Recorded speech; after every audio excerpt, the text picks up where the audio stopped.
Queridos amigos, hace un par de días terminó el viaje del presidente Obama a Cuba. ¿Cuál es el saldo de esa visita? Bien, hay aspectos positivos y negativos.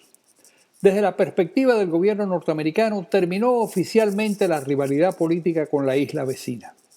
Sin embargo, desde el ángulo de los Castro, la actitud es diferente.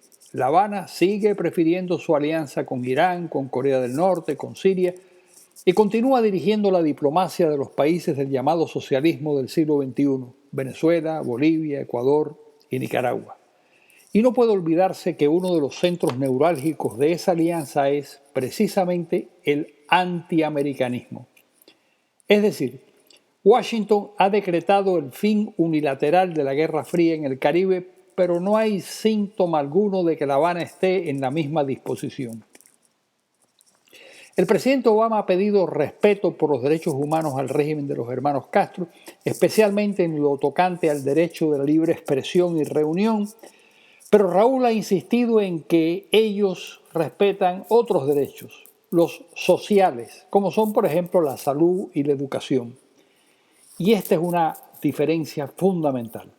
Hace casi 100 años, cuando comenzaba la revolución bolchevique en Rusia, un ilustrado viajero socialista le preguntó a Lenin por qué no hacían elecciones y por qué no respetaban los derechos humanos en la recién creada Unión Soviética.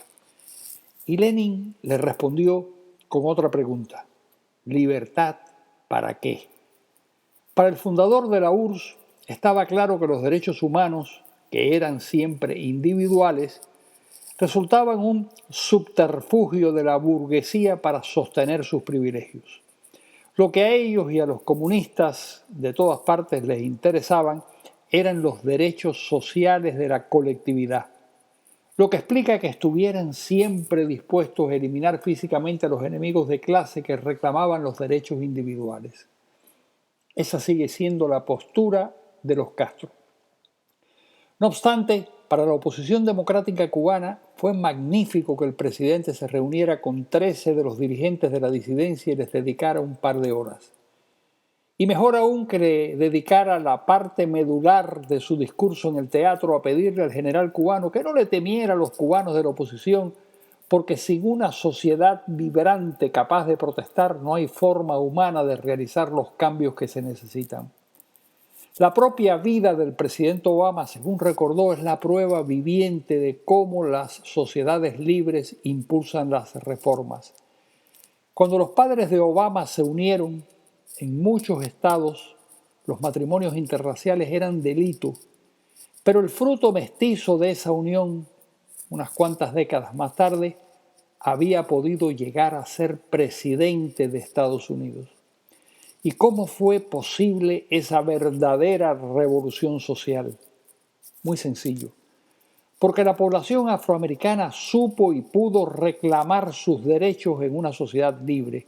La libertad y la democracia habían logrado un cambio fundamental. En definitiva, ¿ha sido positiva o negativa la visita? Positiva en cuanto a levantar las expectativas de las gentes. Positiva en decir públicamente en televisión lo que nadie puede decir. Positiva porque deja al régimen sin enemigo para armar sus campañas. Negativa porque no deja de ser un espaldarazo a un gobierno fundamentalmente antidemocrático que tiene un peso específico desproporcionado en el ámbito latinoamericano y ahora lo tendrá más todavía.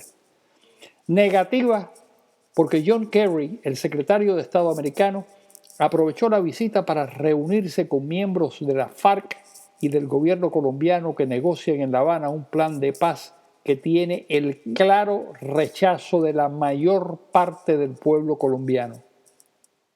En todo caso, habrá que esperar mucho tiempo para ver si la semilla del engagement, como se le dice a esta nueva estrategia, fructifica o si también fracasa.